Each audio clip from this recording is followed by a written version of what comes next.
Good morning, everybody. Welcome along. Took me a second to realise that when I hit that button, it actually put me on the screen. So everybody's working. Well, everything appears to be working. Whoops, we could probably do with some more volume. That might make it a little less fuzzy for sound. G'day, Jody. G'day, John. Welcome in. Hope everybody is having a wonderful week. I am definitely enjoying myself and just thinking about what we need to do today. I think we might head straight across to the Oaks without much fuss. So let's get straight to it. So a few things that I've been sort of puddling away at since we were here earlier in the week. Bales in the bar that we put in, and I put in a bit of a guardrail there just to sort of remind me of where the edge of the area is. Jason McKinley, good to see you, sir. Welcome along. You'll see that the conveyor is back, and I used it to empty out the silage. So I had a little bit of time and I did some messing around with that mod. It's not working perfectly, but because I don't completely understand how a couple of facets of it works, particularly the shovel functionality that it uses to pick stuff up from the ground. But I've changed it so that at least it shouldn't grab material from the bunker silo next door.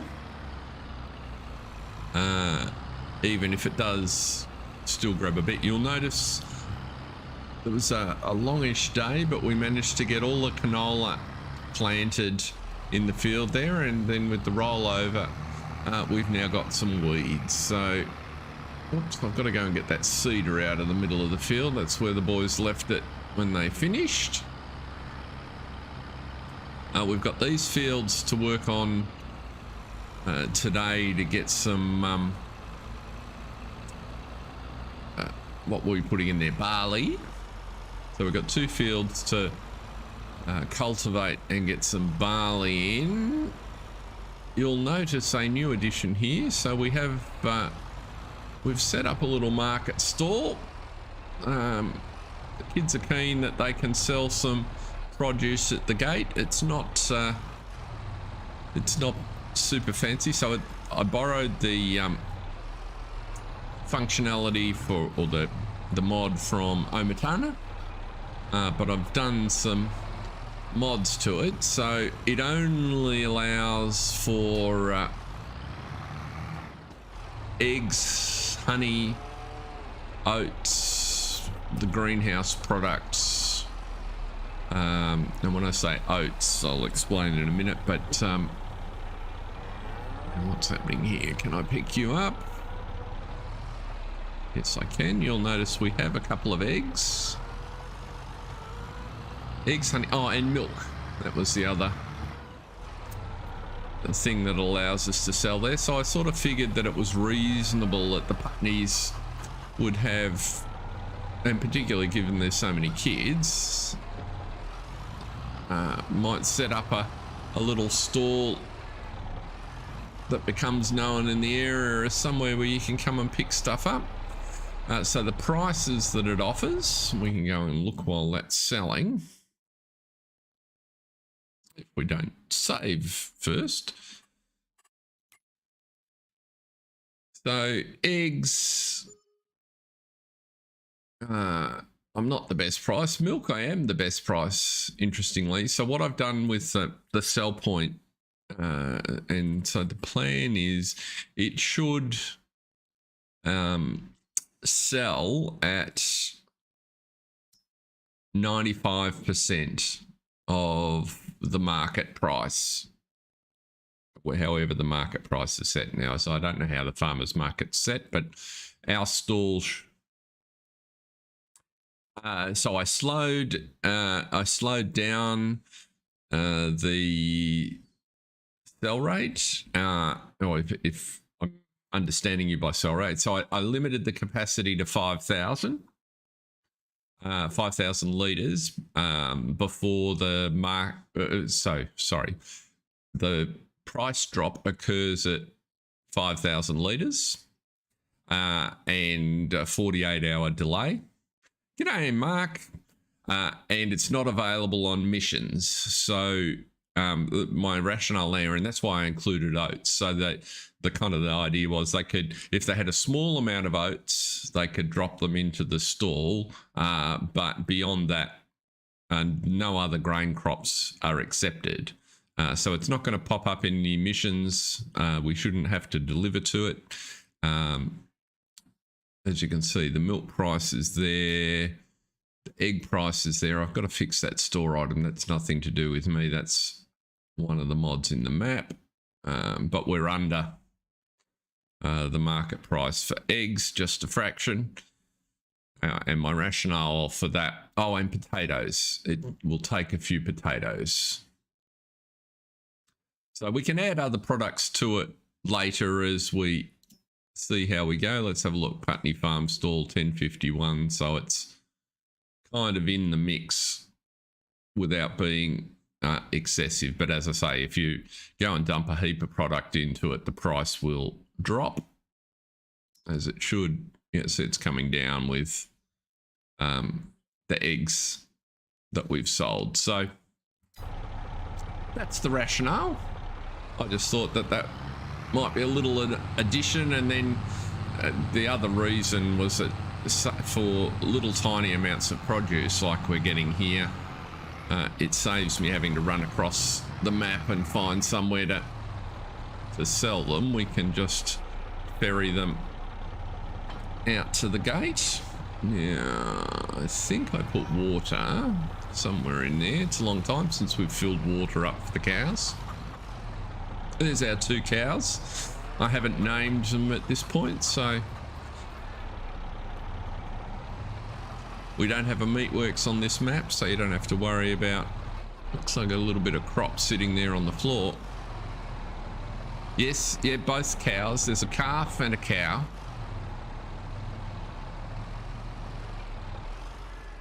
So we don't need to get too worried about getting overrun with animals. But again, it fits. And g'day PDBF, great to have you along. It fits with the sort of the feeling of the farm to have a farm like this, in my experience. In fact, I very much remember going to visit our friends who were the first people I knew that lived on a farm. And they had one cow that got milked every morning to produce milk for the house, because they were, an hour's drive out of town. So that sounds very pleasant. Pleasant view? Oh, we've got 3 cows. One of them must have bred. How about that? That was unexpected. So we've picked up a new cow. Last month. We missed it. We missed the birth. So there you go. So we'll just drop some water over to them.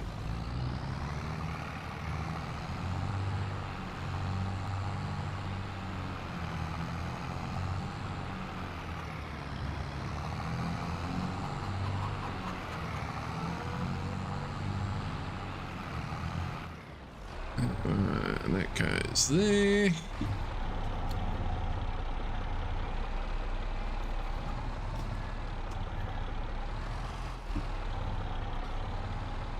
Probably won't take 2,000.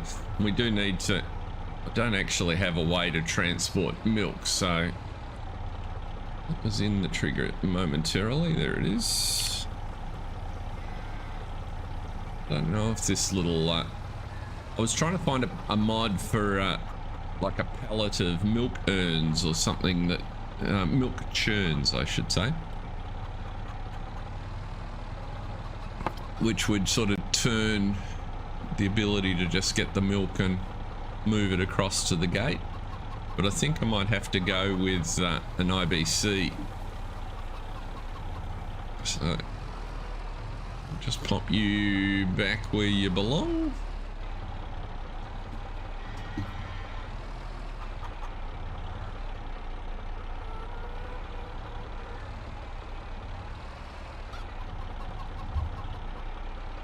What I am thinking is that this tractor might ultimately live down here. Be nice to pick up something around another small tractor at sort of the 100 horse range for up in the yard, or even a telehandler. We're getting a bit low on hay, so at some point, maybe in the new year, we might do a hay contract, or just do a run of our own. Get off that.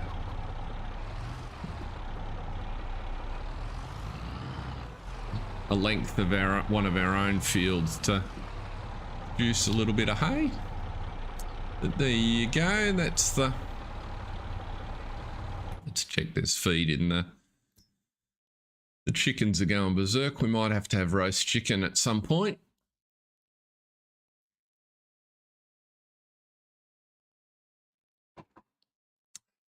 Because they've definitely been reproducing and they're about half full on grain. However, we've got some, as I recall, in our little warehouse. We have some barley sitting around just for those purposes that we can bring down. So there you go. So we need to figure out how to move some milk. So we might do that through the course of the day. But for now, what we need to do is get the weeder going on those sunflowers on the canola. Now you'll notice I've still got the trucks over at the hay at the bale sale point. So I need to get them, but I think they've got one load. I was trying to solve my fiddly little autodrive problem, which I have not been able to do. So, but apart from that, things are going pretty well. So you'll notice with the mod I did to the Giants mod, so I've now been able to get the markers to show, so you can see where the area is. And so that means if you jump into silos and zip across to Putney storage, now when you try and place it, at least it shows you where the back is. And if you turn the zone indicators on, it'll give you the front end. So at the moment I've made it so that those markers are permanently showing, and I can eventually fiddle around with it and get. I haven't figured out how to change the size of that area yet, or although I noticed Mark Thor's got a couple of shed options that are varying different sizes. But one of the things that I will eventually figure out how to get it to let you do is something like, so part of my plan is you can have a facility like a warehouse, like something like so, where you can place it, but it'll ignore the collisions and place inside, but with the trigger on the outside, so you'll be able to drop stuff off. It's kind of my intention. And that way it'll be usable with any building that you choose. That's my ultimate plan. But that's the Putney storage mod, and Jason I did flick it to you as you requested. Not Jason, sorry, Mark. Right, so. And you can see it. Just because I could, I put a piece of Armco in to separate it. Let's pop you over here.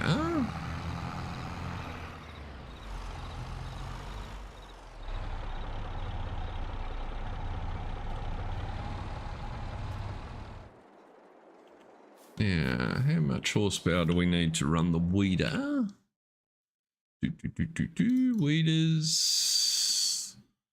I have walked on the field, so it is small weeds, 60 horses. So we can probably, it's a beautiful day. What is running over here? Tractor. No, it's not a tractor. It's not the Land Rover. What is running? Must be the the tractor I'm looking for. I just brought in the auger wagon, which we have the seed. I had to swap that out. That works much better now that they've modified it.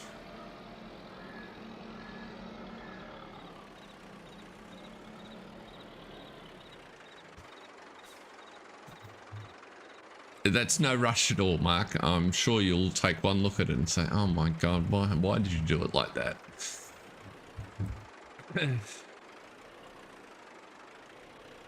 So all feedback will be gratefully received. So let's wander over to our canola field. Oh, we'll have a quick look. So this now is got 31 litres of chaff in here. And now I changed it so that the conveyor actually holds, I think it's 100,000 litres ultimately. But it just reduces the problem with it, potentially if it's in the wrong spot, drawing product from somewhere else. The other thing I intend to do, I just forgot, was to change it so that the only fill type it'll take for the moment is silage, or to make it so that the fill type selection ultimately is like a workshop selectable function, so that we can guarantee that it operates properly, because it definitely had some odd quirks and it didn't look like it was, well, there's lots of interesting things when you start looking at the XML for products like that, so I don't completely understand how it all worked. Right, so we have a field where it looks like a lot of it doesn't have, because half of it was ploughed. So what was 68A was ploughed. Therefore, we've only got weeds, I suspect. Yes, in 68B. By the looks, oh, and a little more. So maybe what we need to do is zoom in a little bit here. And edit the field for 68B, maybe. Because it is fairly useful, I think, on occasions having them defined as two fields. So what we might do is edit 68B. Let's have a look here. Now, if we go into advanced, click, left click on new, Left click on new. That was about right.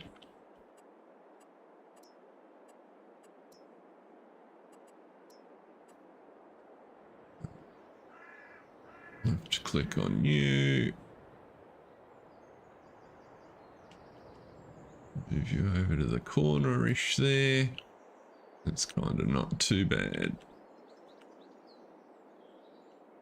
Now this section here is a bit trickier.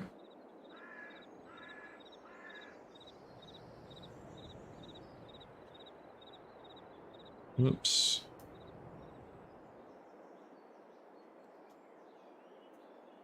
Cancel a selection. Come on.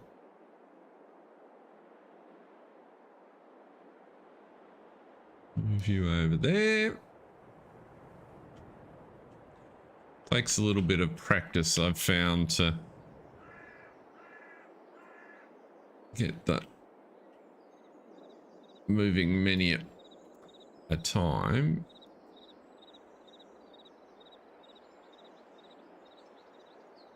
To work reliably. If we put you something like so, and then come back into basic. And move that there.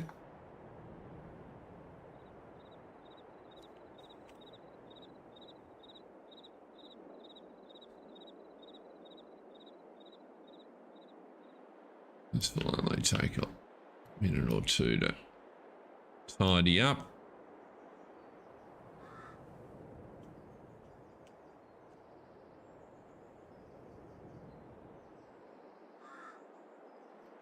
Oh, I managed to find it in the trees. That was a bonus. Was not confident. Now, let's come back to advanced. Where do we want to move a whole bunch of you?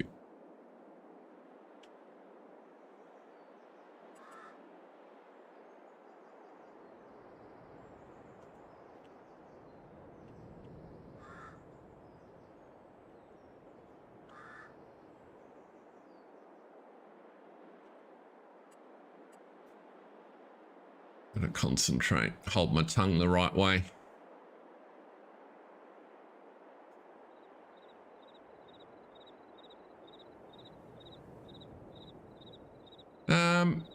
Well, these spaces are certainly the ones that it does for itself.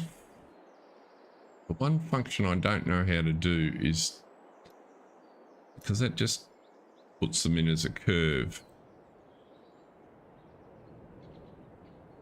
I find I haven't done the experiment. That might actually be a good thing to do at some point. I certainly have been recently, oops, go back to basic, experimenting with taking a few pins out, and I've noticed on corners you do get some occasional odd behavior with some, I haven't found the pattern yet, but with some bits of equipment, if they're a bit too widely spaced, you get an increasing number of odd things occurring. But recently there's been, because we had a new patch and everything, a spate of odd things to deal with, so I'm not prepared to blame Courseplay for that.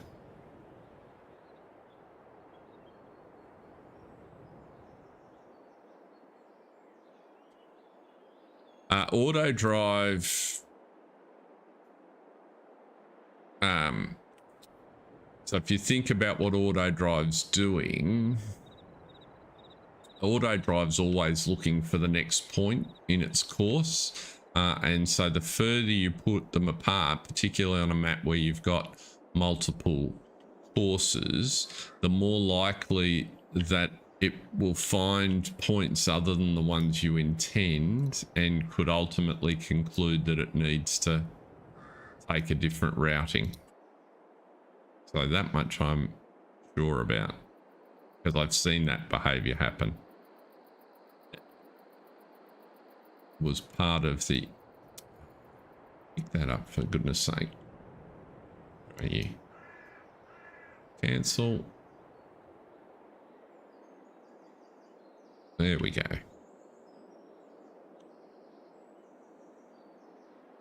Nope. What are you doing?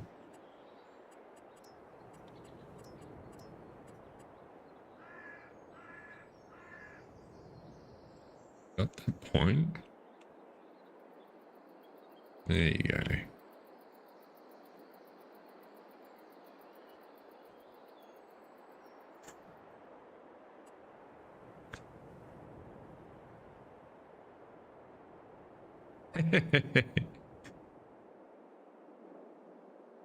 Yes.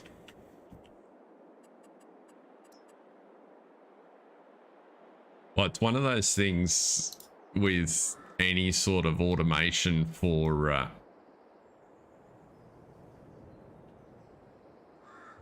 course finding. If you don't understand the rule set that it's using to make its decisions, then its behavior is going to look sometimes really odd. And if it's got an incomplete rule set and is therefore interpolating, and so we, good examples, a couple of years ago we were visiting a farm stay. No worries, John. Sorry to hear that you are having challenges. All my indicators here look okay, so hopefully you're able to sort it out. Yeah, we were going to visit a farm stay, and as part of the booking instructions, they were quite explicit to suggest that follow their directions, use Google in limited circumstances, and the Apple Maps not at all. And so of course that piqued my curiosity. So when we got up there, I had a bit of a, are you gonna set on there? Had a bit of a fiddle around, and yep, sure enough, Google was quite happy to direct you down off the main road, down four-wheel drive and fire trails, included with small river crossings, to try and get to their property, even though it was within an hour of Brisbane.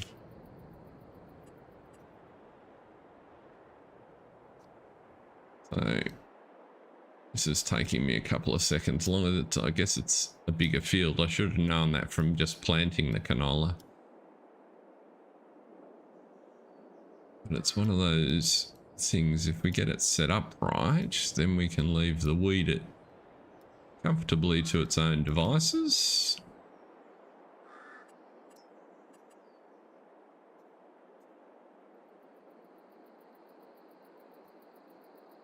Where are you? You're about there.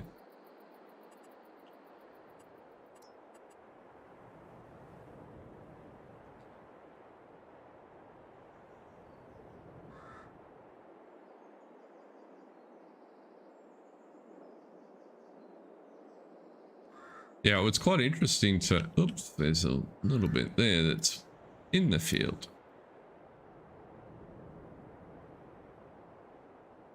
We got to know the people, obviously, that ran the property where we're staying quite well, and they'd gotten to the point where they were contemplating adding to their business a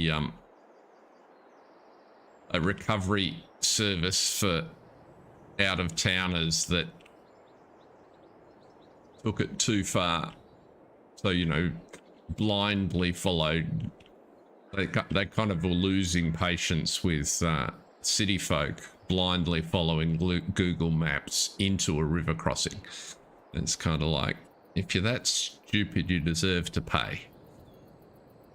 They didn't mind taking the tractor down and towing out someone that, you know, had a misfortune that was a little more irregular. But when you know, just outright stupidity, thought it sounded fair enough.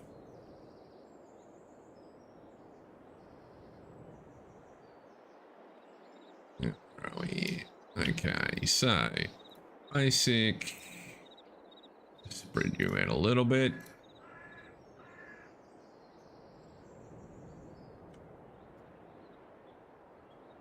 Give us some good info at the corner of the field. There we go. And on this side, I'm going to allow that,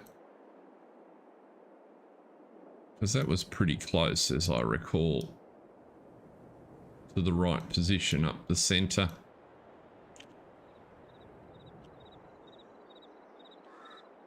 So we'll leave that, exit out of there. So now when we jump in, let's go and have a look. That looks like a better field boundary. So if we create a job, why didn't you generate the field given we're sitting in the middle of it? There we go.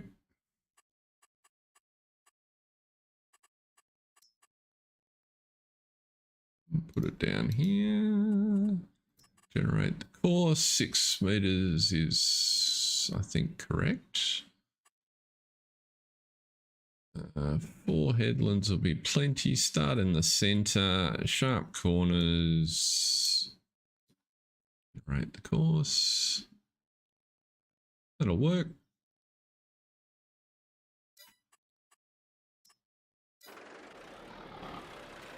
There you go. Welcome back, John.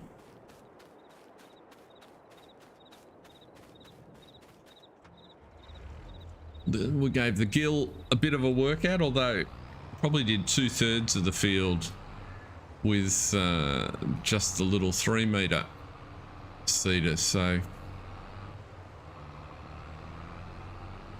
we can fold you up, put you back in the yard.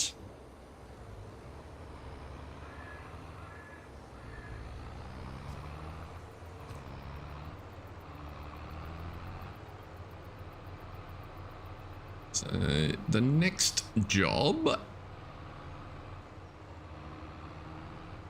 I'll just pop you in the entrance to the shed, because we're going to need you before the day's out to be putting some barley in, just in case the weather changes.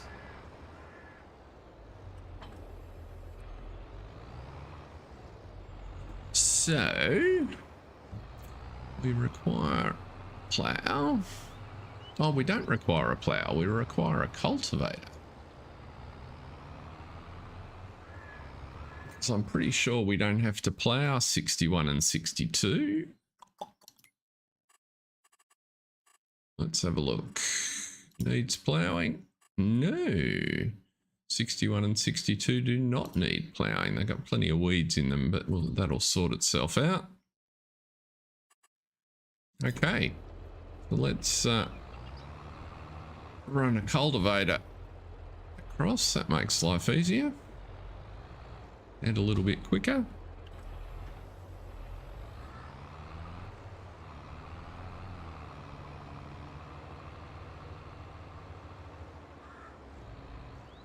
And the 3670 would be glad to have a implement on the back that doesn't overtax its horsepower.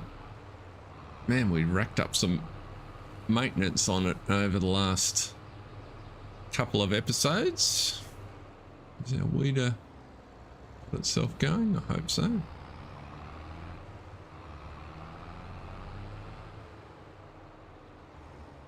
Let's do the little field first.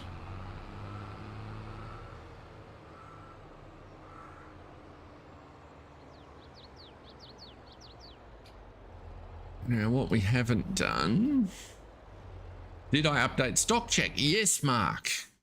I should have mentioned that when I had it open before. It was on my list here, but I forgot. So Mark very kindly sent me stock check, although I did notice in Mod Hub it's up today. And so now if you click on, well, the first thing is you'll notice all of our straw is included, and that includes our storage facility. So it shows that I've got a couple of bales hiding somewhere. That's interesting. I don't know where they are. Where have I got bale? Oh, maybe I've got bales in the shed with the harvester. Maybe there's 2 in there. Or there's a couple on the field here that I've missed. But yeah, stock check now shows, now includes the bale storage that was only announced last week. So super speedy work from Mr. Haythornwaite to get that updated and included. And navigate the maze that is Giant's Mod Hub with 400 other mods trying to get through their testing cycle. So good job.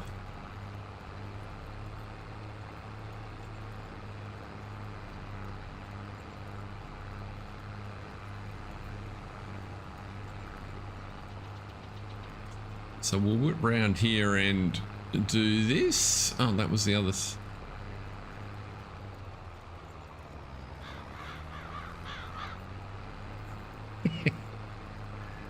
G'day from down under, Scooter. Great to have you in, sir.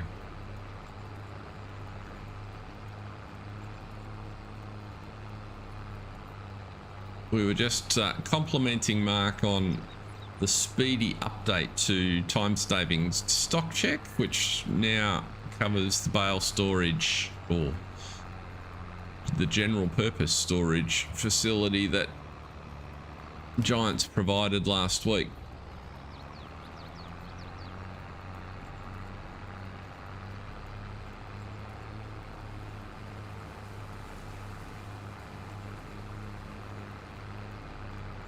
You may also have noticed when we grabbed the tractor off the auger wagon that I did put in a lime silo buy point that we'd picked out.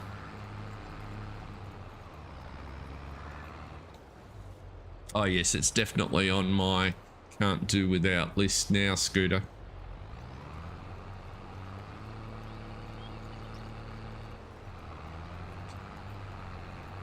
You get so used to being able to check it.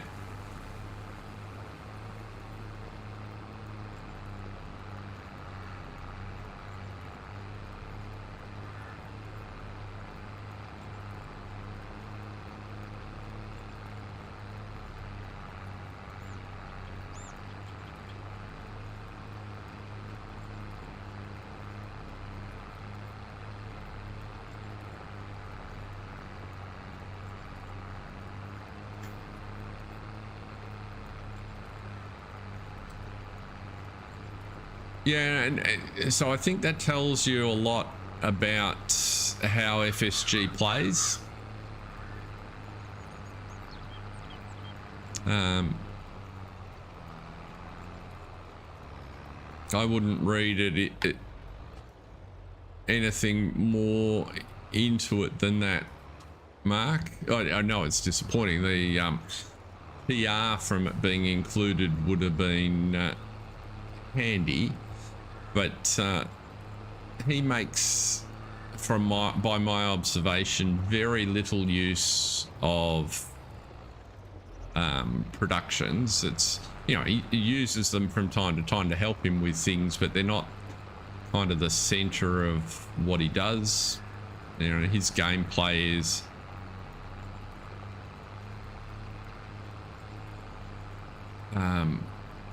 all about the equipment and those things that interest him.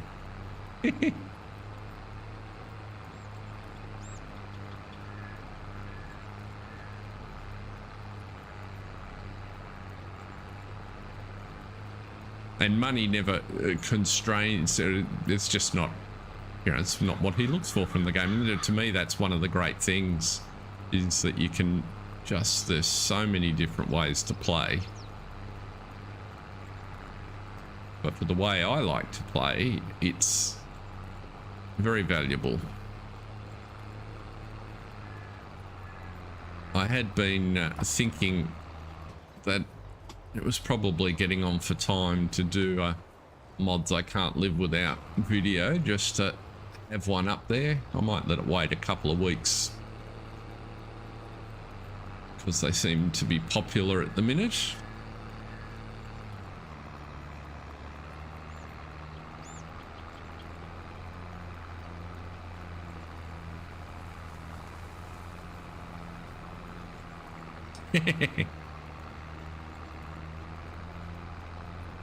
Yeah, I'm with you.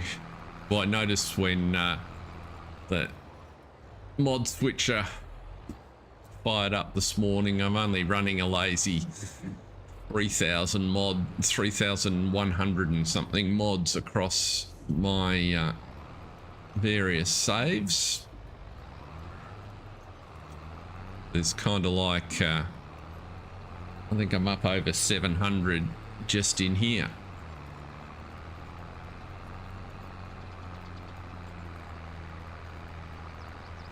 And my favorites list, I'm not even diligent about maintaining my favorites list, purely because it got to, it must be getting up to 40 or so.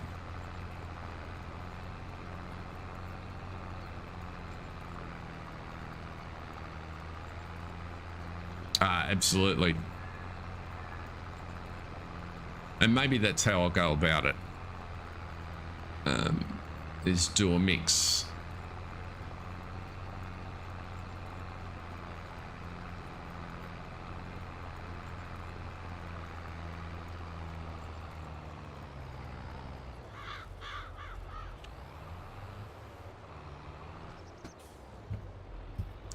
Well, there's quite a few repeats.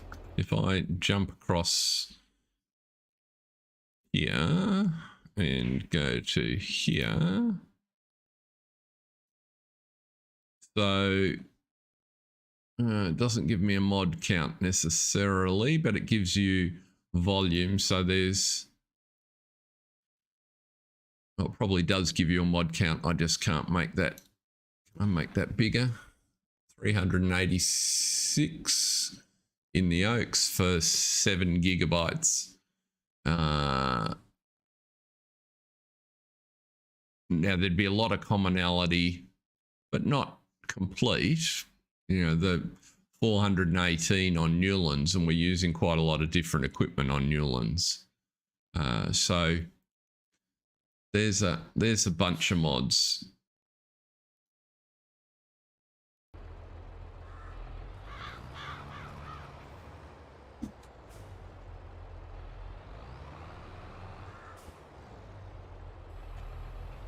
I still very rarely use mods that aren't on ModHub.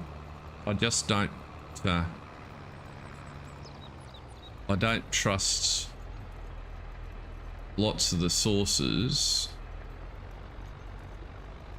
and all of a sudden, have you forgotten how to change gears? There we go.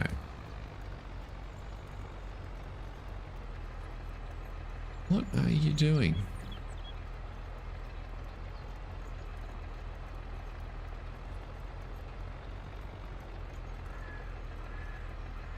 All of a sudden we've gone.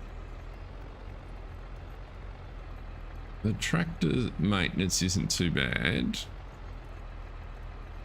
I'm not running a mod which should go slow. Why have you just forgotten how to drive forward? There we go. No. That's better. That was very strange.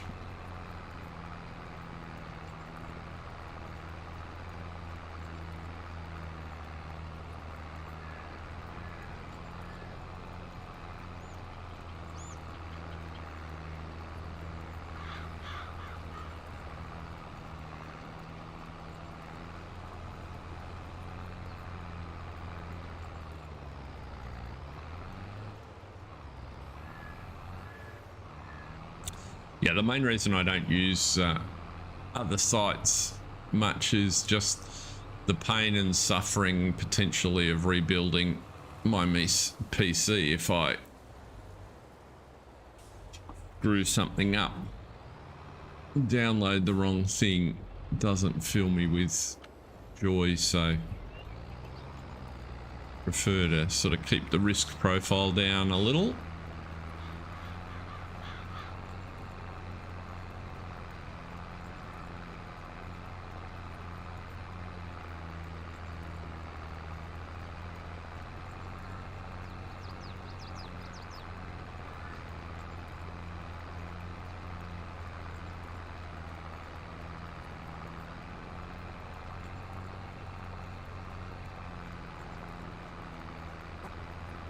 What's on your workbench at the moment, Scooter?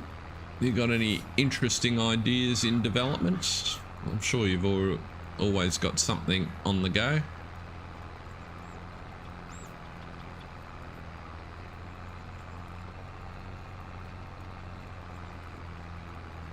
Oops. Get right over there.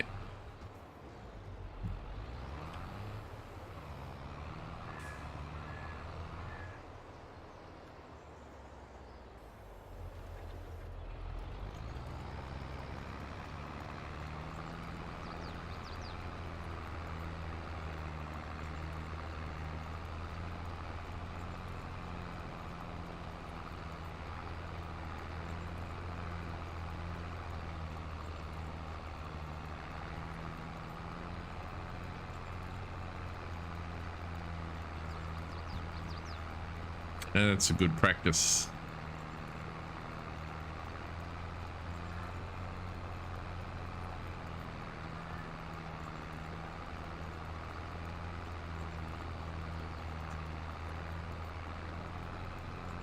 Yes, I have been trying to get better connected, albeit slowly. I'm not a big I'm not a Facebook user at all, really. The only reason I have an account is so that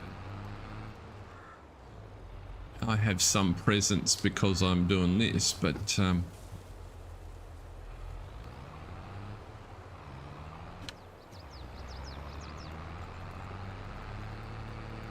yeah, exactly.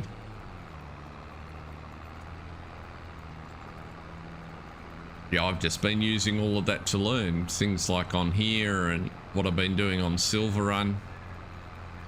I was setting up to shoot the next episode of Silver Run Forest, and I must say, given how much fun I've had setting up and running here, and you know, the object hider mod really helps on Silver Run, but when you start to try and configure that to look the way you want, I keep coming up disappointed by the lack of effort Giants put into including little capabilities to make it configurable for you. You know, so you've only got half a dozen textures that you can use, and they're not even representative of the ones Giants have used on the map. But because it's all locked, you can't do anything about it. So, you know, the industrial area I'm trying to make near the new sawmill won't end up looking quite as nice as I'd like it to, just because I can't configure it properly. I mean, I'll get it there. I'll budget and use objects and those sorts of things, but it just really comes home to you when you then get on to maps like this, and there are many others out there where the map maker has gone out of their way to help people along and play the game the way they want. So just interesting philosophy.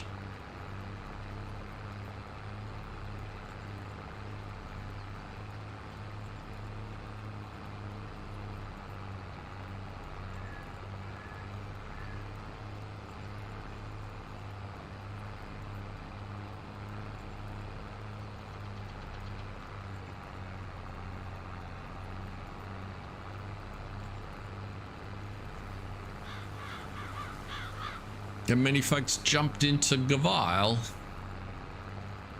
I haven't felt the urge to purchase it yet. I don't know if I will.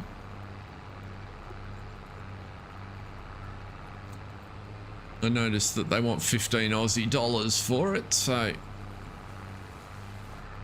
that's feeling somewhat excessive at present for a couple of balers.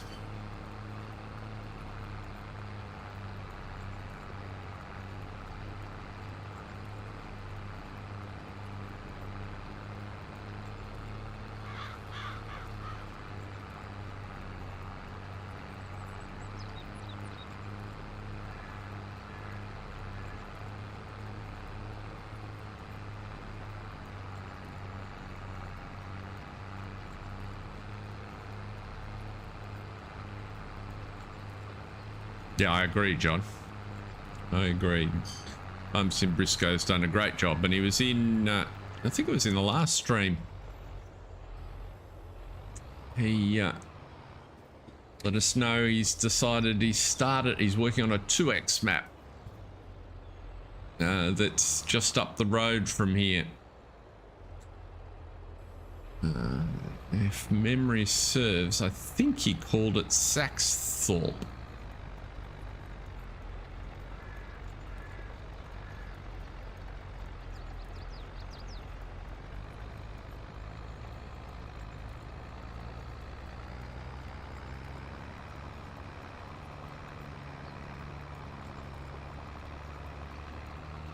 Yeah, I held off on the year 2 pass this time because I was slightly underwhelmed by last year's, and I just thought I'll do it the other way round. And if I get a couple in and I'm liking what I see, I can always buy the pass, or I can just go with individuals.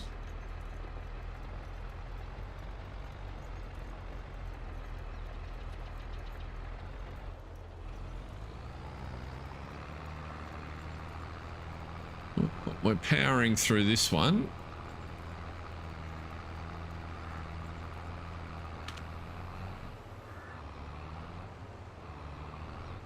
I'm managing to make triangles, my little least favorite fieldwork shape.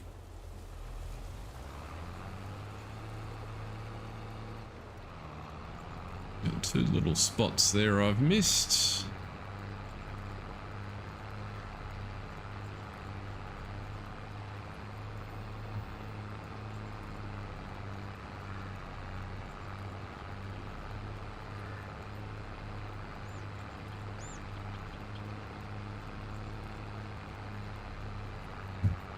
So fun times over the next month or so in our real world household here. We've got a series of international visitors popping in.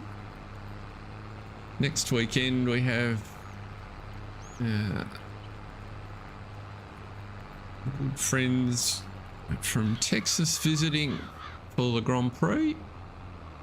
So that'll be a bit of fun. It's always a fun time of year. Melbourne likes sporting events, so, and the weather's usually pretty accommodating.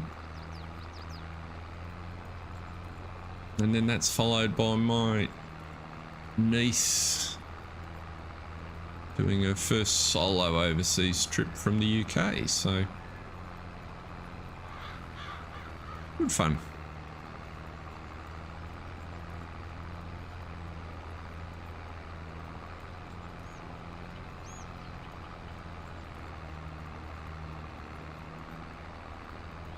Just right back up there. Didn't guess that very well.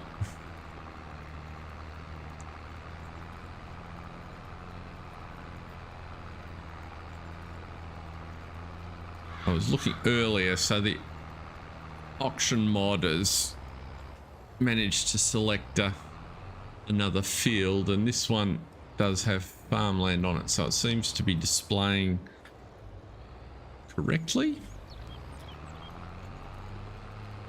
At this stage, I haven't got plans to go to the race. If I go, my preference is usually to go on the Saturday. I have been to the race a couple of times in past years. I was a bit spoilt in my corporate job. I managed to snag corporate invitations on a couple of occasions, which kind of, once you've done it the nice way, and I can't afford tickets that would allow me to continue that style of experience, but once you've done it that way, kind of everything else feels a little bit less. So what I tend to do is, and the Saturday program, there's actually more motorsport on the program on Saturday, so you get a lot more stuff. You know, so for instance, you get 2 Formula 1 sessions and so qualifying. So if I go, it would be most likely be the Saturday. My son's bought the weekend pass, and our visitors from Texas have the weekend pass. So, and our visitors from Texas are basically the same age as my son. So I'm figuring they'll all go together and won't necessarily want to be dragging an old guy around the paddock, which is fair enough.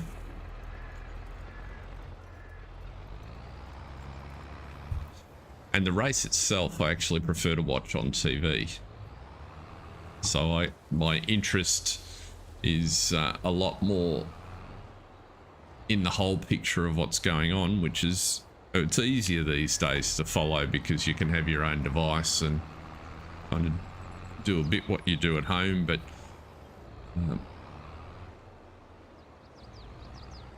I do like the TV coverage. Although I've noticed in the first couple of the year, the mixed production efforts. So we get the Sky Sports coverage here, and I couldn't believe it watching qualifying last weekend, and it was, you know, coming up to the pointy end, and we were following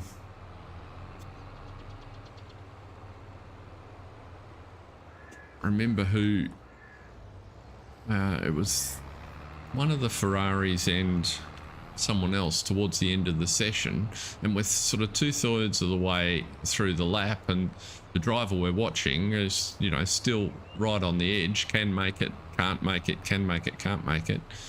And the commentators building the drama, and then they switch away to ridiculous shots of people in the garage. We don't even see the end of the lap. And it's just like, who is producing this nonsense?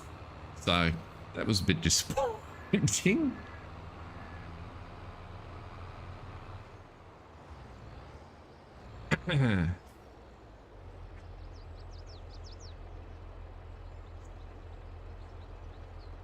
Yeah, test days would be interesting.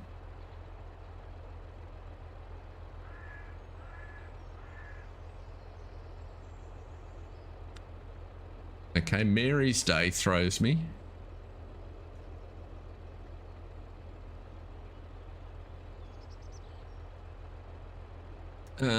Let's see. Let's put you on.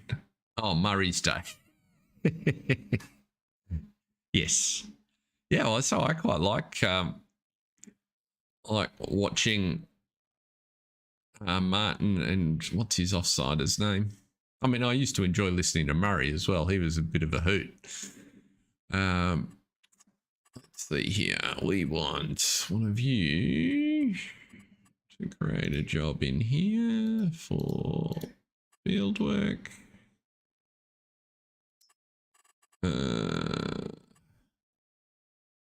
Let's go with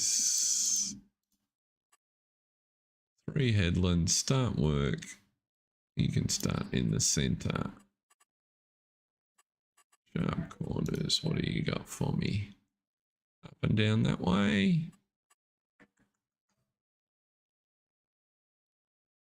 It's more turns than I think you need to do. Let's...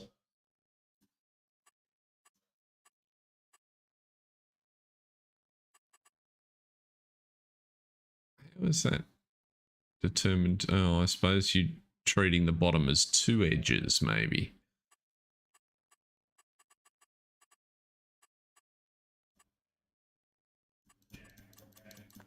What happens if you go at 90 degrees?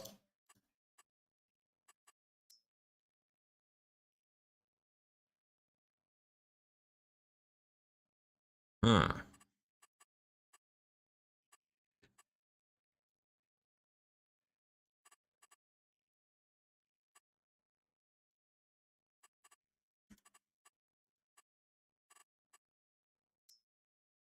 That's better. I like the look of that.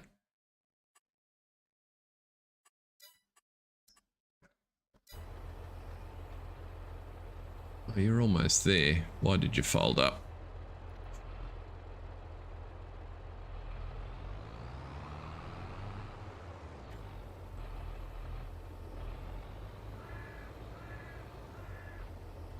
Yes, corporate hospitality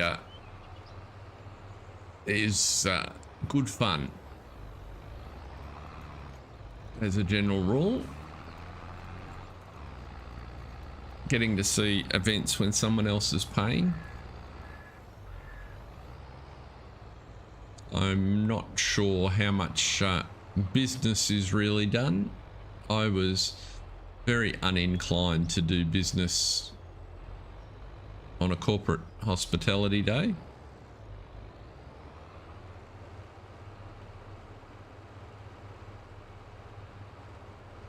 No, so I used to have a little recognition program. So we are a company, well, a couple of the companies I worked for had boxes at places like the MCG and major sporting venues, and for one-off events there was no access, right? There was just demand far exceeded supply. But for things like regular games during the sporting season, the corporate part of the business that ran the facility and the sponsorship often ran out of customers that they wanted to entertain, and so on a Monday before the next coming set of fixtures, they had a little ballot system, and so I would and there was a charge, so that's how they recovered some of their fees for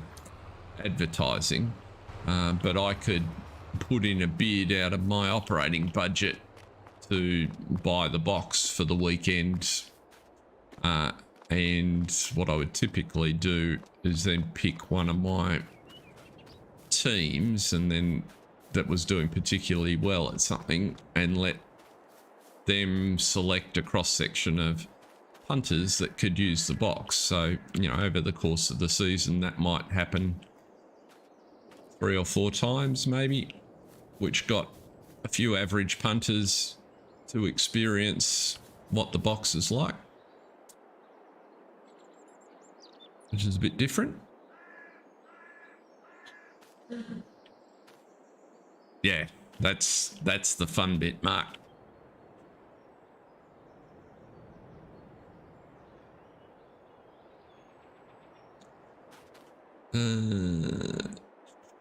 Right, so we've got, well, let's just check in on our weeding. Let's just check in on our weeding, which is just through the hedge here, up and over. It looks like that's going okay. See over there in the distance. We need fertilizer on this field.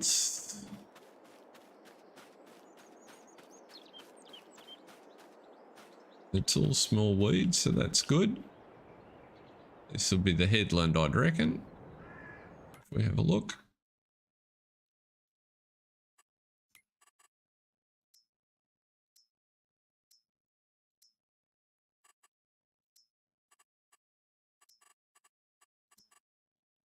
Yep. Cool. So that's progressing nicely. Let's see what the contract situation looks like.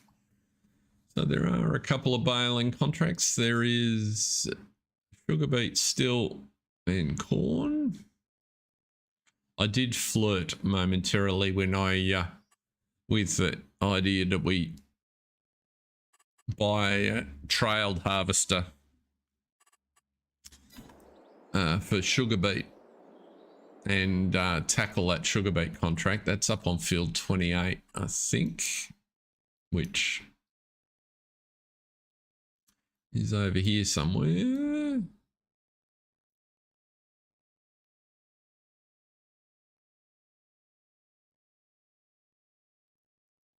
So field 28, which is a reasonable size field. But then I looked at the details. You got to deliver almost 1 million litres of sugar beet. And estimated time 6 hours. And I'm thinking 1 million litres, if you go and look at the sugar beet harvesters, the only trailed one, which we could afford to purchase, but it only takes 6,000 litres at a time. So that's 150 plus empties. I thought, no, that's probably just a little beyond us. We need to, maybe next year we can afford, or a second hand one of these will pop up in the sale and we can jump into it. But yeah, 150 empties of the sugar beet harvester, even for, to keep in mind, that's field 28. That's not a huge field, right? If we get one of these big fields, what's sugar beet on at the moment? That's the only sugar beet field remaining.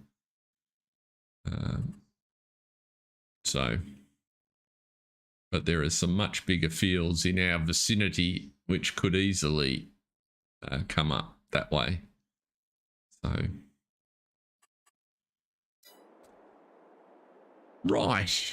So we have a field that we can now seed. Now this was the, this was a question I had for people. So I brought this in here to do the maintenance, which I have done. So it's all nicely repaired, which is wonderful. We do have 85 hours, but this little Massey, the 3707, is going really well for us. And I wondered whether people thought it was a good idea to chip it up. Given that we are on only the base engine, we do have a little bit of cash. We haven't had a good option pop up in the store, and for 10,000 we can add somewhere in the order of 20% to the price. So what do people, I think that's the top one, yeah. So it's just takes it from 75 to 95, but just increases the range of equipment that we can run behind it. What do people think? Is that a prudent thing to do?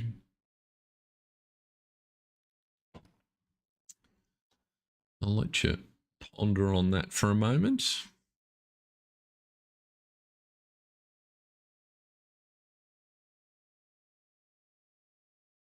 I don't think we need to be adding GPS or changing the wheel configuration for the moment.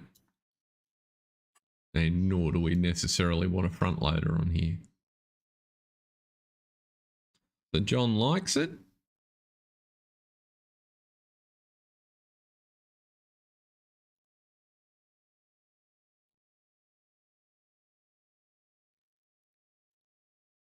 I thought for 10k, because if we look at our implements, whoops, our implements, it doesn't make any difference to our plows, doesn't make any difference to our cultivators. It does mean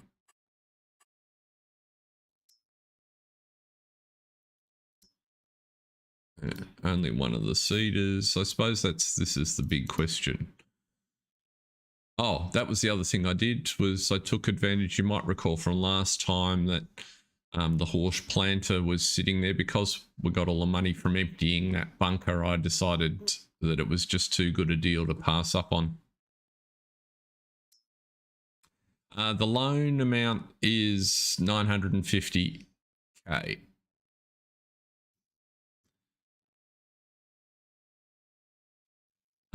My feeling on the loan is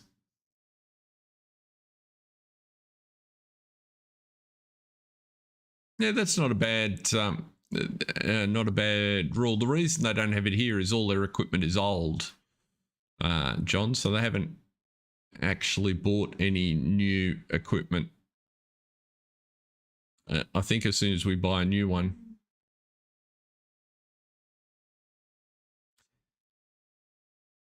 That's a possibility. The way I was kind of feeling about it is that we seem to be maintaining our cash flow pretty well, and so expanding the way that I was just working through that, wasn't I?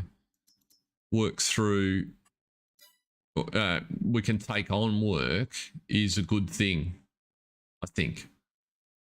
And therefore, sort of in a relative weighing it up, putting money into our ability to keep expanding and growing is a better proposition than paying down our debt, because whilst our debt was crippling at the beginning, I think it's less so. I mean, if you think about and kind of what I point to, so we've got that other bunker that we just filled up with the corn silage. It's got 827,000 litres in it, which is 80% done, right? So that's about, let's just call it 800. Well, that's going to be worth silage 300. So the best part of 300,000 bucks.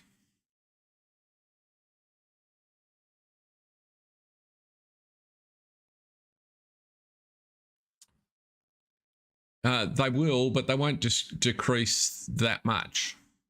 So if you think about it, our interest payments are running at, remember, finances get a little bit distorted because they have to mess with things between games, but our interest is running at 6,500 a month. So if we pay off 450,000, we save 3,000 a month over the course of the years. We save 36 grand. That doesn't necessarily save us as much as you think relative to the equipment. So I agree, frittering it all away. That's why I'm asking the question, right? So let's work through it. I'm very much in two minds about upgrading the tractor, and that's what I was just trying to test my thought process and see if people had an idea. And it's interesting as we work through the pieces of equipment.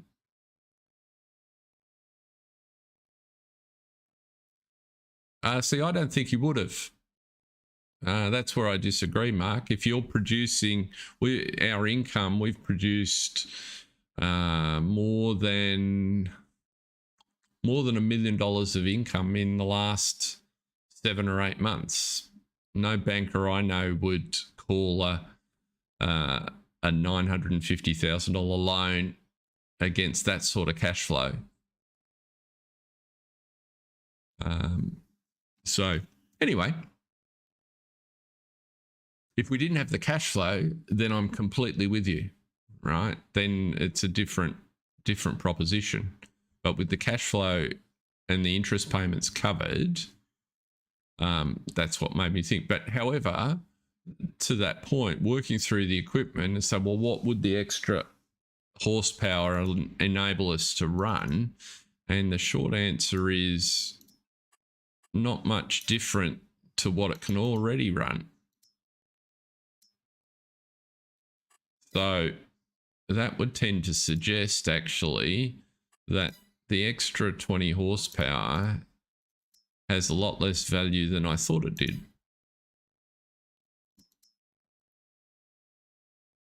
Because we already know this takes 85 and it can already pull the baler because we've used this tractor on the baler. So I think the answer to that question, as much as I thought it was potentially a good idea,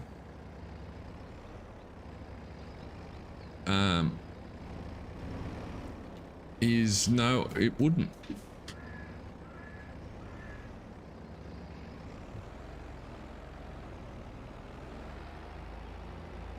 Now, to Mark's point, what I was however doing, thinking, so in that 130 odd thousand there, and what we will do, run over and do while that tractor continues to cultivate there, is we'll just pop over and pick the trucks up because they have got some more in to sell. I was thinking that it would be reasonable to pay off potentially 50,000 of the principal. So I'm not opposed to starting to pay down the loan. That's the lime silo that we put in. You need some seed. That's why we brought you back here, because you're a nice convenient size. Just go and get the trucks. There we go. I was trying to figure out. I'm still having trouble with auto drive delivering. It'll get the vehicle to there. It just won't empty it. And I can't for the life of me figure out why. I've concluded it's either one of two things. It's either something to do with auto drive, or it's something to do with the positioning of, because this is quite a busy area for triggers and the like. And I wondered if there's something to do with how the trigger's implemented, or the shed's implemented, that just interferes with auto drive.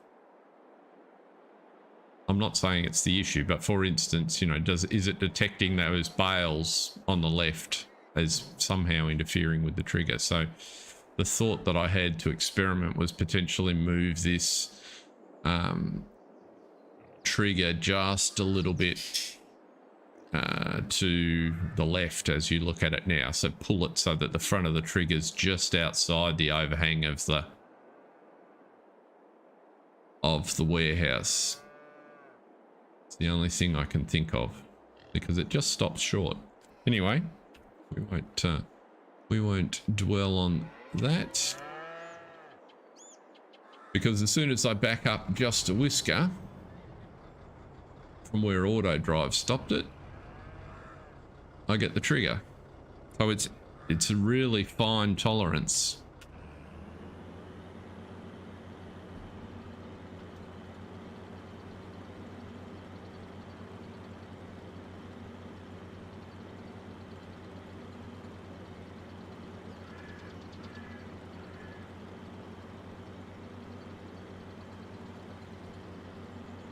It's just a little bit more cash. We need to do some maintenance on these vehicles. Didn't quite empty it. Jumped the gun, I did. I jumped the gun.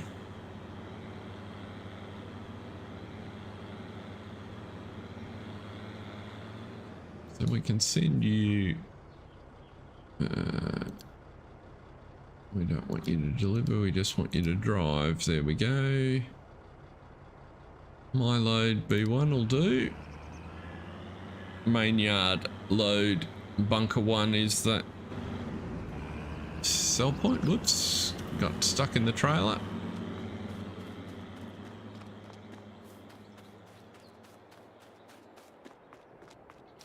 Jack Sarge, welcome along. Great to have you in. There's a few in today. We're doing some stuff. Contemplating our next steps. We'll just drive this guy.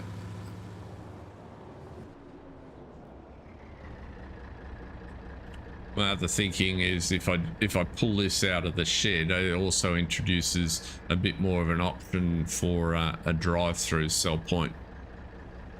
But interestingly, on this one, I can't get it to work as a drive-through either,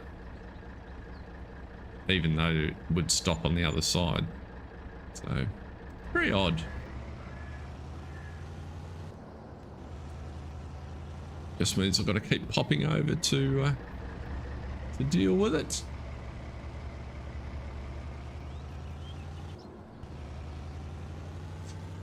So what we can do, so with 175 there, I'm thinking 50 is a good amount for our first year to knock off the more. Whoa, cars should look first, shouldn't I?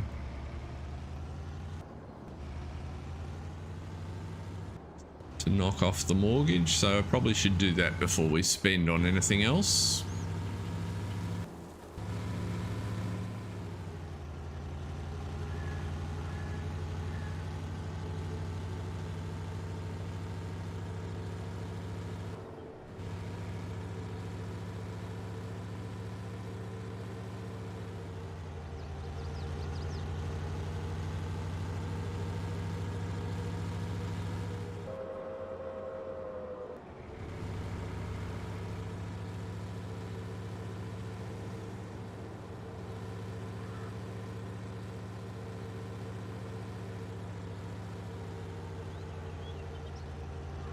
I have 4 items that are on my sort of working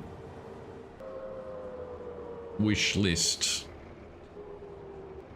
when it comes to attracting our expenses. Another tractor in the sort of 150 plus horsepower range.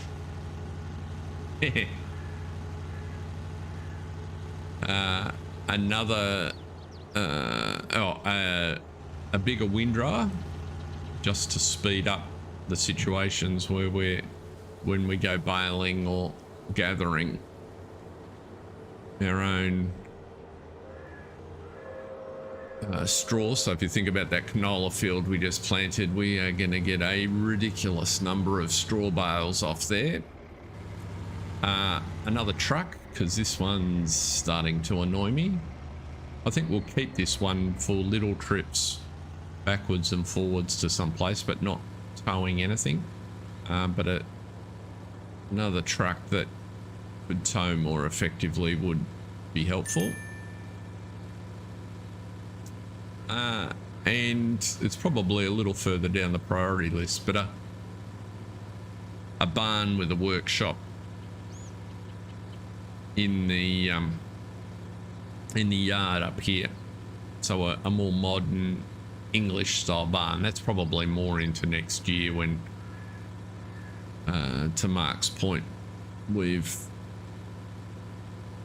made a more substantive effort to eat into the mortgage.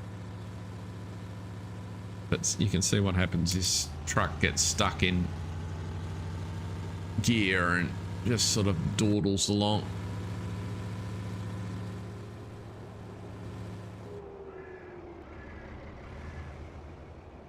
So we don't need you selling anything, so you can just back the trailer into the silo sheds.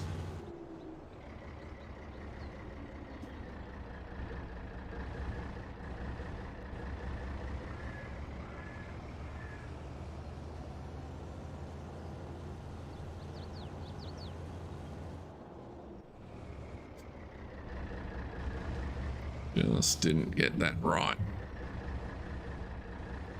Need to get the bum of that trailer out. Come on. Missed the door. There we go. There we go. There we go.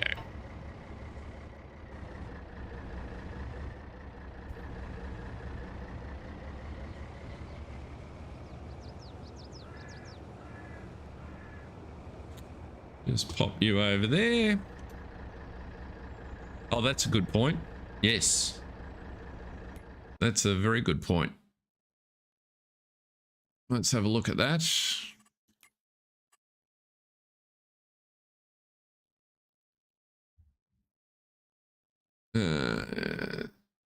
So, yeah, see this 30,000.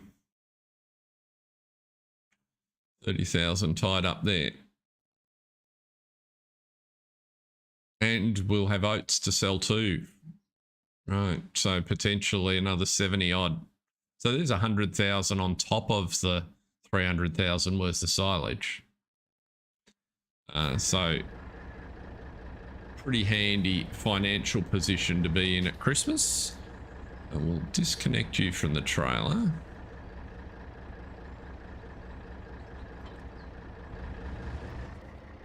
But we'll leave the truck in the shed. So the next job we needed to do was some seeding. Actually, we need to check lime on those fields first. Now that I see the lime silo there. I figured you meant the 1.9 update. I don't know that I was having trouble with the truck before the 1.9 update. I'm not prepared to put that in. Oh, cool. That's a lot.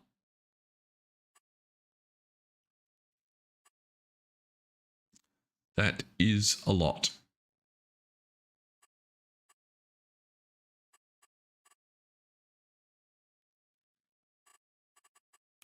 That was the... And that's not taking into account the silage, so that you're just reading off the total on the bottom. Right. If we think that, you know, we've got 300 grand's worth of silage on top of that, we're at $500,000 worth of liquid inventory. So let's just jump in you and pop you on the seed auger. And we've also, this grass here is ready for cutting as well, so because the field it's a bit larger than some of the maps I played, by the time we get the grass into the bunker and compacted, the next cut is pretty much ready for taking, which is interesting.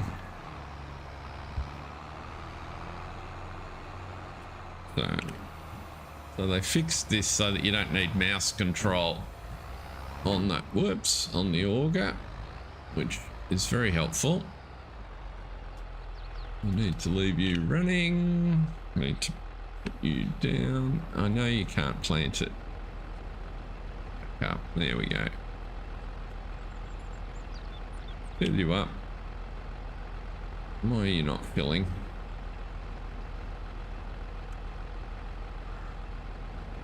That's one thing that did change, not for the positive.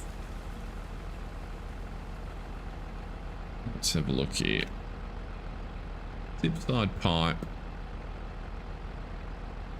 Why are you not in the trigger all of a sudden? There it is.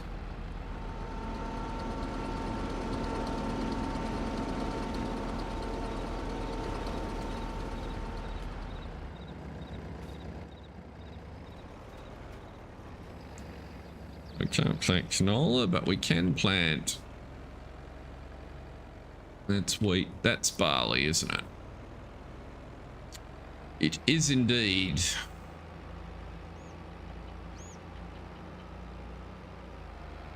And I just remembered I was checking the lime levels before I go and start throwing barley in the field, wasn't I? I got distracted by Mark pointing me at the money.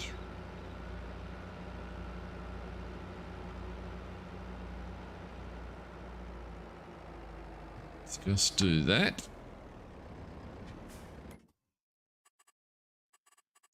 We want you for... I reckon our lime levels look fine, mighty fine. You can see we've got a bit of a mix on the canola field. The area that we did before we put the corn in and the area that we didn't. But that's just how it goes. And I will sprinkle some on the grass field actually after the next time we cut it. Try and improve the yield there.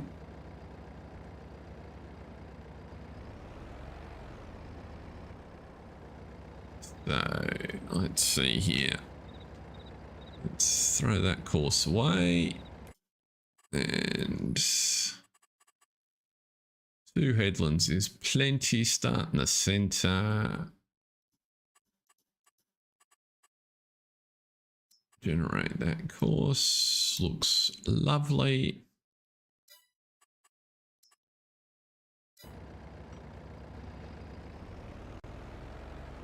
Why you put that?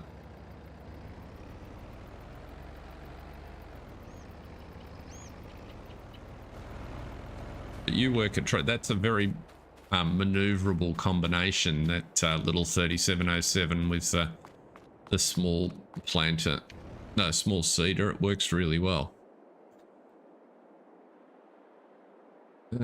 So next job is what indeed? Next job is maintenance of these 2 devices.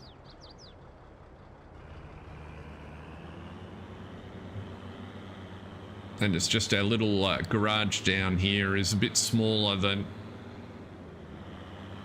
I think we need. So that's why I've got my eye on a nice, you know, Lancy Boy style shed for our main yard back there. I think that would be the go.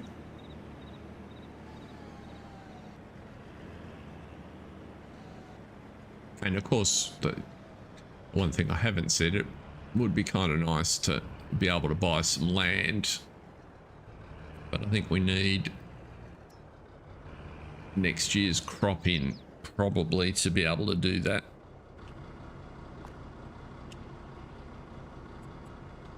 $1,200 for the combi line. I did figure out the more experienced amongst you probably knew it implicitly, but the reason why our forage harvest was so slow, it didn't occur to me until I was finishing it on my own and just musing at why the Fent was so darn slow in the field. So for all the extra horsepower that the Fent gave us,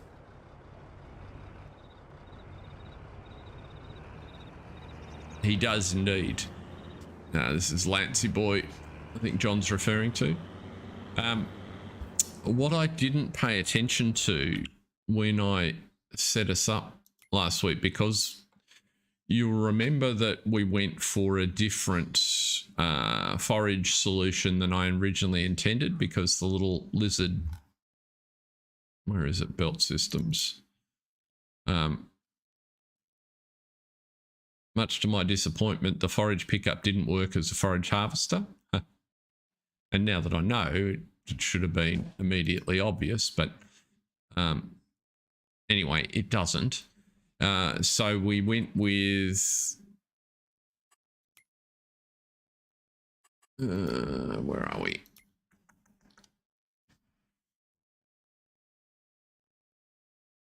Forage harvester headers. We went with this Lacatech unit with the 345 plus on it.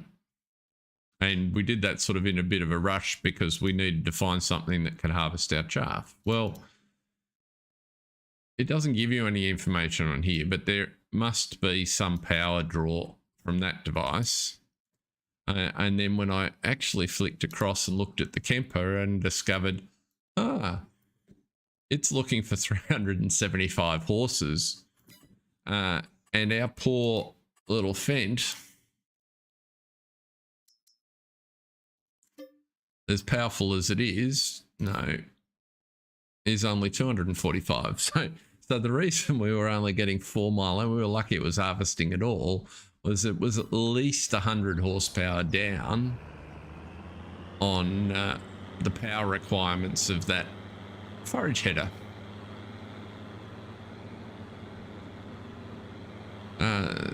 So in the event that for next year we have a field that we want to forage harvest, we need to be taking that into account.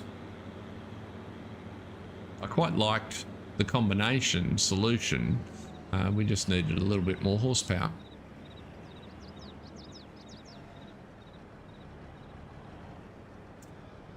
So, where will we park? I think we'll park you for the moment in the bunker. Oh, actually, what am I doing? There is still stuff in the conveyor.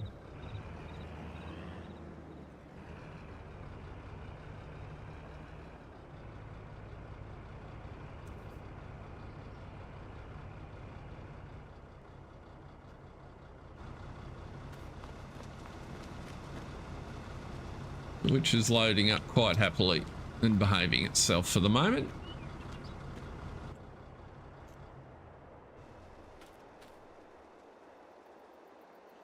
So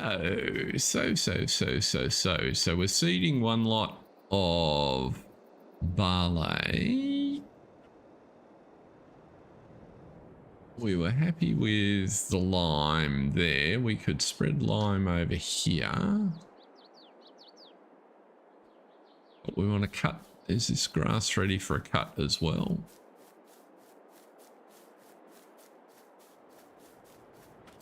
It is. So we should cut this grass also. Which we can now do far more efficiently because we can put both the mowers on the Fent and run them as they're intended.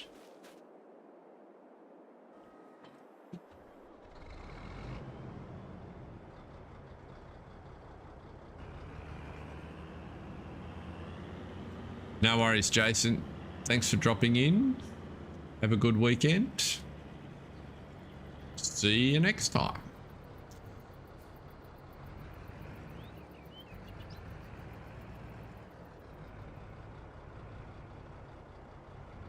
You're just in the wrong place.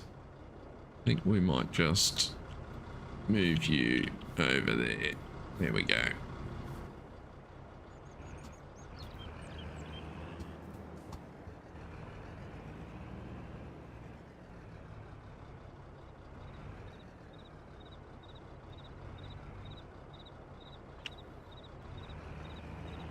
Pick that up. Turn around and get the front one.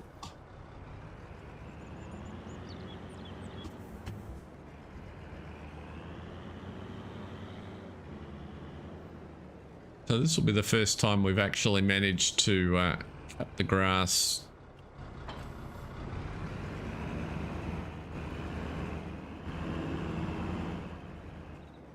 Oh, what are you doing?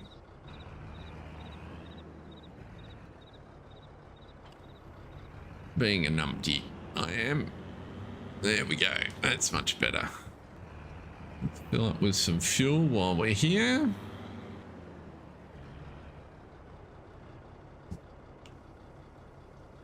Never hurts to be full of fuel.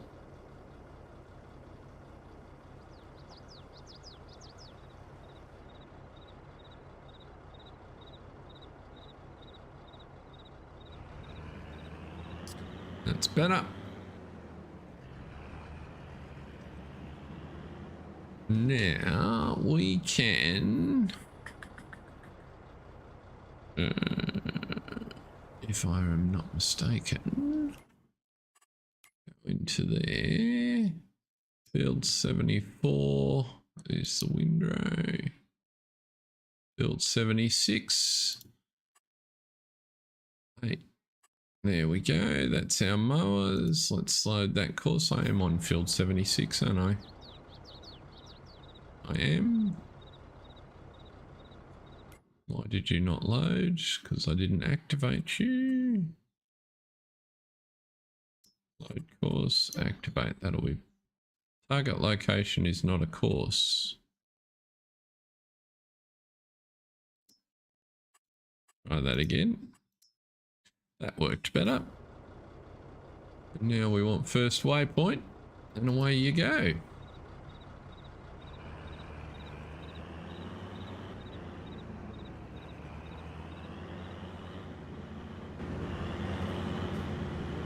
So that's a bonus.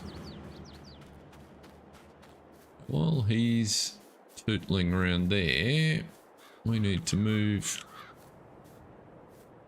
some equipment around off this field so that we'll be able to cut it.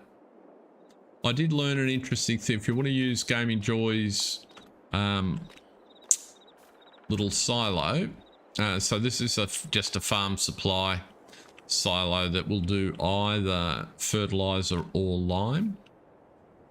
It doesn't allow you to pre-fill it, so there's no trigger on it until you drive under. Well, sorry, there is a trigger on it. There's a trigger out of the spout, so if you drive under it with a trailer, it will give you the option to purchase either lime or fertilizer, which was what I was looking for specifically for lime. And it supplies it at a bulk price, so I think it's like a 15 or 20% discount to the bagged lime price. So doesn't work entirely as I wanted. I was looking for one where I could order a truckload of lime and then fill it up, but it'll be fine. So that's, other than that, it works exactly as you would expect, which is great. Let's just bring you forward a fraction.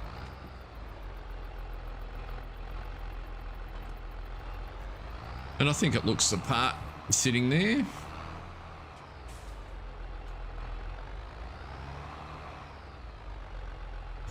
Now the question is, financially, do we feel confident enough? We know we've got more money coming in to upgrade our windrower. That's the... Let's do a couple of things. Let's go back there. So our windrower is only worth $7,000. So that's not going to give us much back. If we... Oh, let's look at the second-hand sales. That's something we haven't done.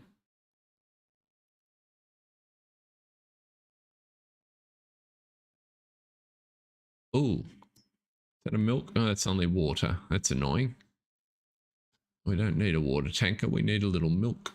And I would have paid $1,500 for a little tank that we can transport milk. I know there's a mod version of that that does milk. Oh, that's interesting. A truck.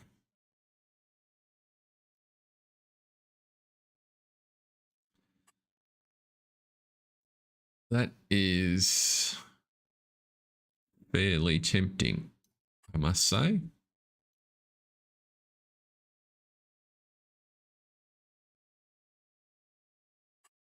At 65,000. We'll think about that. A bigger cedar, that's just outside our power range, so that's nice, but probably beyond us at this point.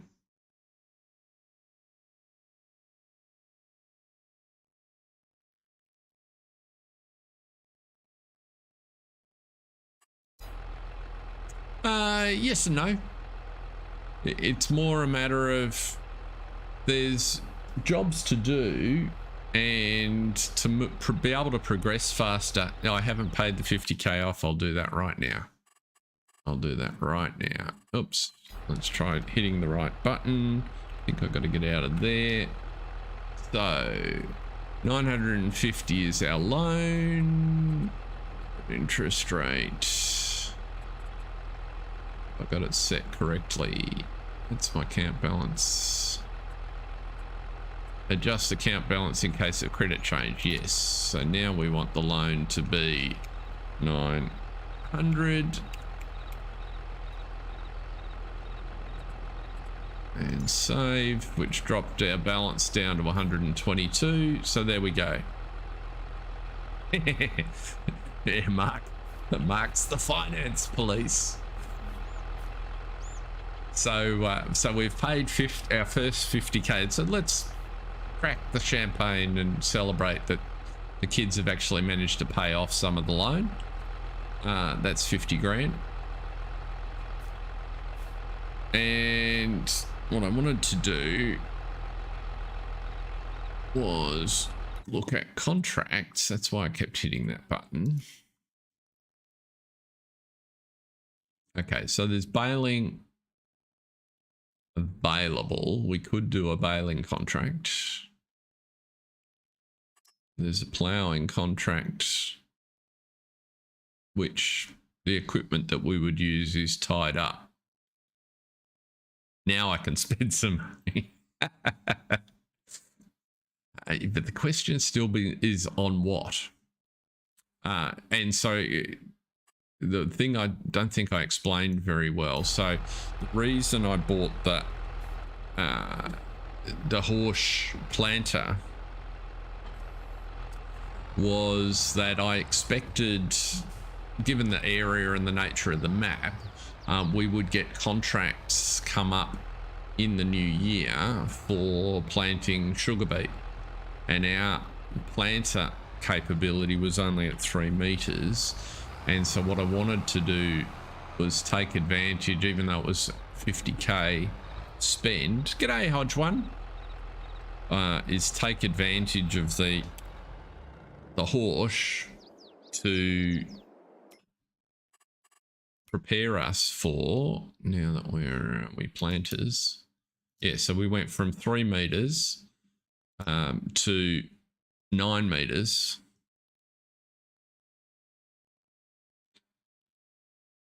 A bale wrapper if you can afford. We have a bale wrapper. We don't have a baler wrapper, but we have a wrapper. We have one right here. I don't think I leased it, did I? No, it's ours. So we've got everything we need to do baling contracts. And now we've got a tractor that can run both mowers. That makes it a lot more effective. So I'm inclined to take a baling contract, and really from the ones we did a little while ago, that's why I was looking. The windrower is really the weak. Yeah, that's kind of where my head was going, Mark. The weak link in our operation is the windrower in terms of getting through faster. So where are we here? Oh, let's look in the right section. All right, it's windrowers.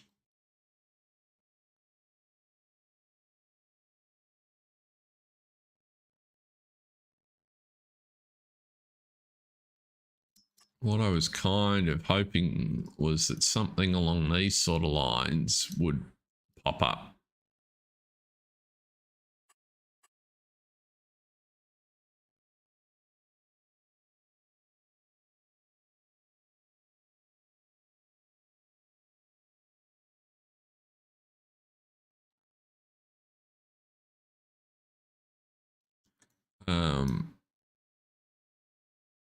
Because this would substantially improve not only our own ability to pick up product off the floor, but also the rate at which we can get through a field. So I'm kind of thinking that at 60 for almost 15 meters. What's that? That is 15 meters for 90. What we got up here?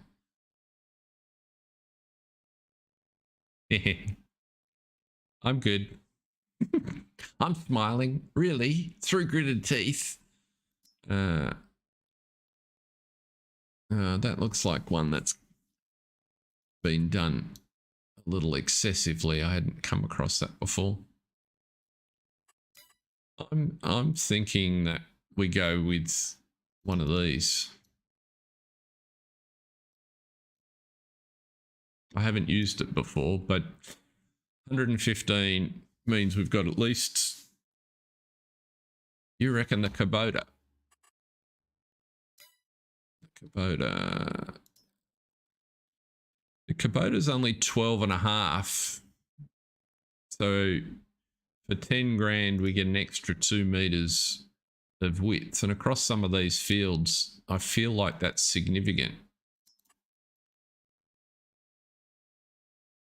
Does look like a neat machine though. I like the maybe it's just because they're shiny. Yeah, it is.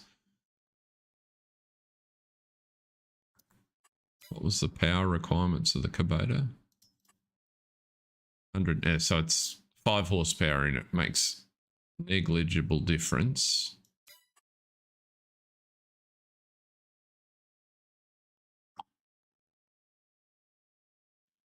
I reckon I'm thinking we go with this guy. Done. Sold. So let's send you up to the store.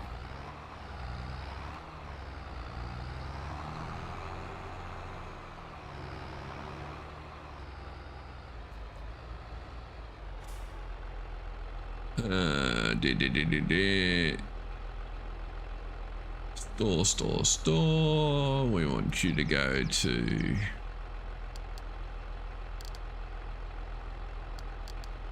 let's get you out of the way so I can actually read.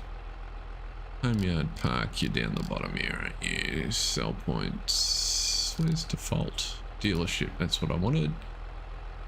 Go to the dealership.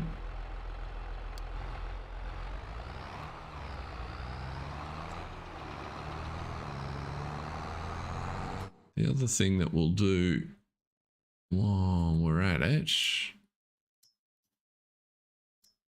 is it in here or is it in miscellaneous?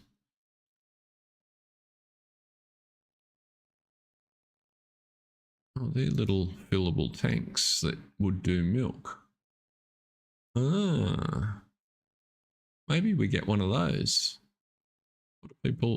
What are people's thoughts? We just need a little tank that will give us the ability to move our milk from, that's 1,500 litres, that's 2,000 litres. Actually, yeah. Why does it not come in white? How rude.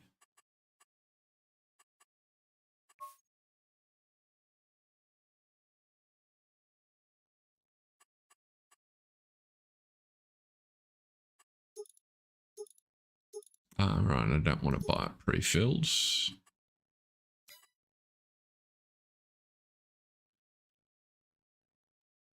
What I was thinking, what I came in here to find, is I'm sure I have somewhere a mod for, maybe it's in miscellaneous.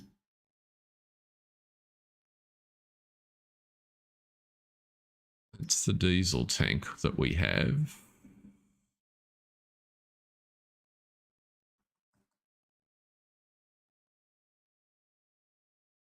That's for a Unimog. What's that?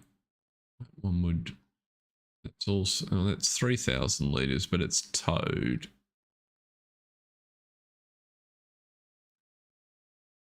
Kind of liked the idea of a tank like that. I just can't remember where it is. Maybe it's under animals, not animal transport.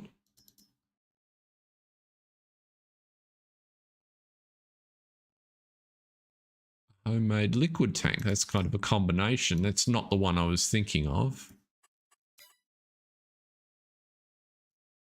But it would do the trick.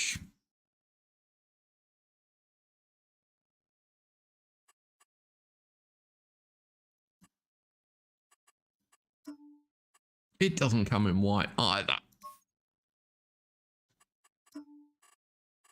The rims can come in white. Okay. I could live with blue. Or a vague green. They don't have the British racing green properly either.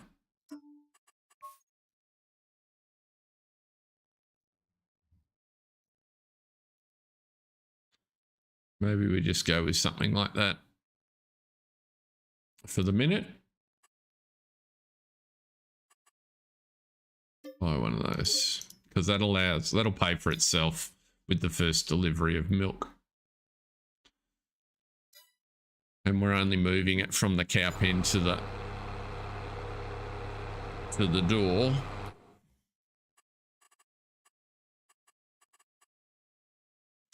So, is it? Let's see what we've got over here. So our tractor's going to take that guy. Some of the rest of this stuff can go on the truck.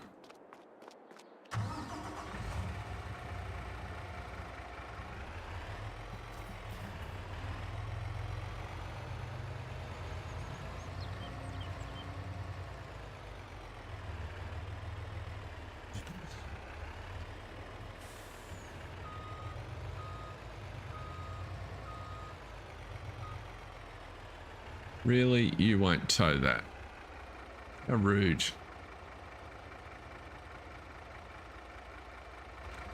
Okay.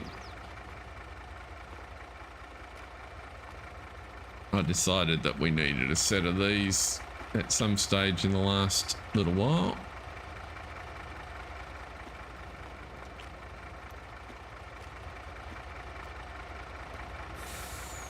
Just so that we had a way to get things on and off trays. Yes, this weighs a ton. Actually 1,400 kilos, but I thought with a brand like Philip Watkins, we needed one of those. Okay. Well, it can't tow the Hirsch, so it's going to have to just make do.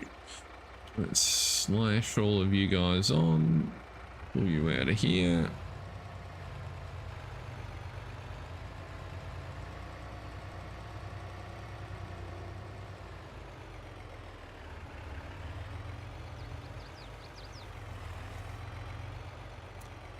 Right, you are. So you are going to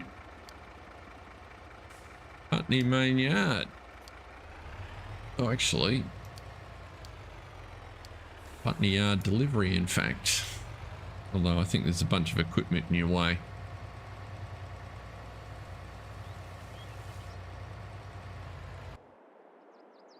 Don't need you.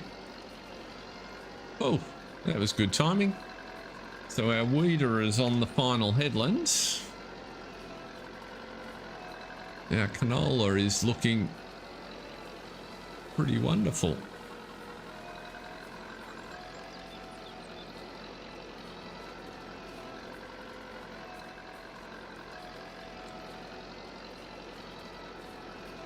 And now what we'll do is, per Mark's suggestion, is just have a quick look at the baling contracts. Now that we've got a bit better equipped, silage bales for 37,000, we'll accept that one.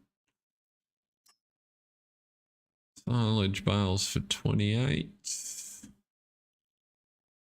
We'll accept that one.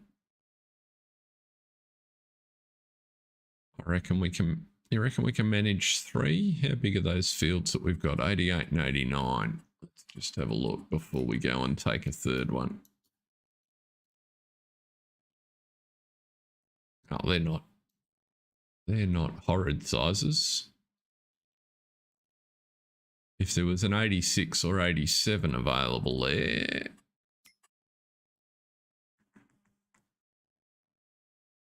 There is an 86.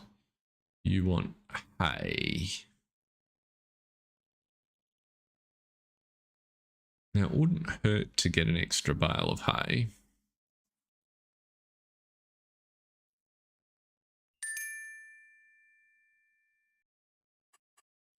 We will accept it.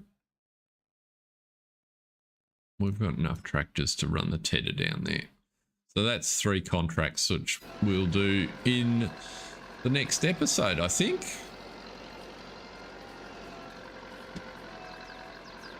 So we'll do that on Tuesday morning and get those progressed and sorted out, and then we can roll forward.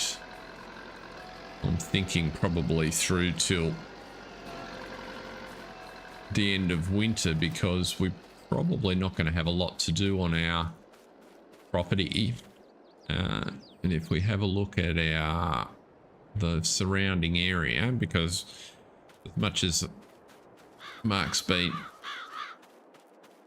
quite appropriately poking me about where we're spending our money and what we're doing, whoops, we do have some income coming in from stuff we'll sell over the next couple of months. And if we look around the area at prospects for expansion,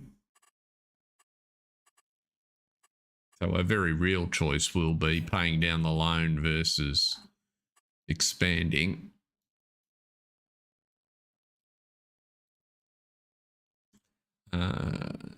So field 69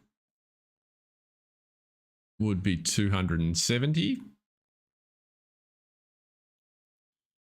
but it's still sizable. So 11 acres compared that to 61. So it's a little bigger than field 61. Field 63 at 230. The advantage of 69 is it's really good soil. Pretty much all sandy loam and loam. We're not going to be able to afford the next sort of step up. This field 64 I'd really like, but and it's not a bad field. It's just a little bit beyond us at the moment. But these two we can potentially get one of. And the other thing I was thinking was that if we looked at what people were planting,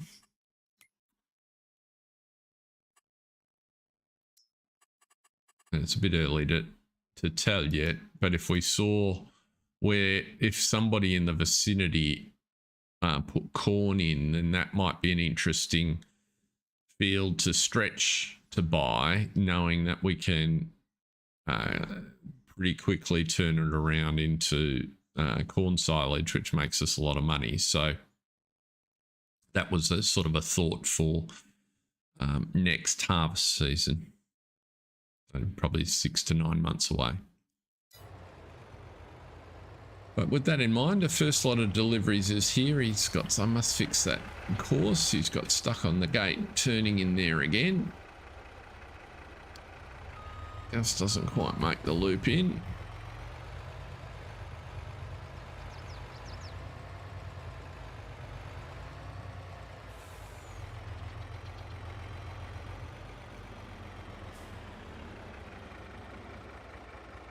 But I think that's where we might leave proceedings for today. Our delivery from the shop has arrived. Our tractor should just about be at the store to pick up the windrower.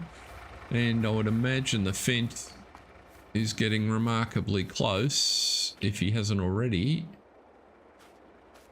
to finishing this field. Looks like he's might just about be on the final headland, actually. If he hasn't gotten hung up on something. Where are you?